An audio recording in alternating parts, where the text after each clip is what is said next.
Eto na mga kapatid, puntahan naman po natin ang mga balita sa lalawigan. Niyanig nga po na magkasunod na lindol ang Masbate at Eastern Samar nito lamang Sabado. Sa po sa CCTV ng tindahan sa Claveria sa Masbate ang pagyanig. Nalaglag pa nga po ang ilang paninda, nataranta rin ang ilang mamimili. Sa tala ng FIVOLCS, magnitude 5.1 na lindol ang yumanig. Sa karagatang sakop ng bayan ng Claveria, pasado alas 8 ng umaga.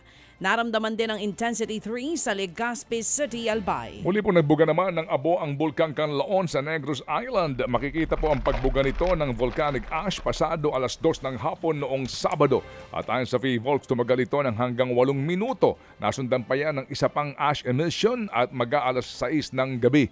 At ayon po sa Negros Occidental Disaster Risk Reduction and Management Office, nakaranas po ng ashfall ang ilang barangay sa Bago City.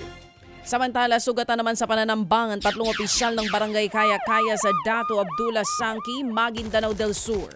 Kabilang po sa mga tinamaan ng incumbent barangay chairman, isang kagawad at isang treasurer. Sakay nga ng motorsiklo mga biktima ng sabayan ng mga salarina, sakay naman ng isang van. Agad namang isinugod sa ospital ang mga biktima kung saan nagpapagaling pa rin sila. Patuloy ang investigasyon sa krimen. Di matigil-tigil tong karahasan, ano? Samantala po naman walang hawas na pinagbabaril ang isang delivery rider sa Antipolo, Rizal. Tama po ng bala sa ulo ang pumatay sa biktimang 37 anyos. Naroon sa lugar ang biktima para maghatid lamang ng pagkain ng pagbabarilin. Pinatay natin ang ipa ng mga salarin ang motorsiklo ng kawawang rider. Isang AUV naman ang nakita nakabuntot sa tumangay na motor. Kaya tinala po ng mga pulis baka daw kasabwat ang sakay ng AUV. Hindi bababa sa 2 ang itinuturing pong person of interest ng mga pulis sa pamamaslang. Patuloy ang investigasyon sa krimen. 2 naman ang sugatan matapos mabangga ng nag-counterflow na sasakyan sa Bacong, Negros Oriental.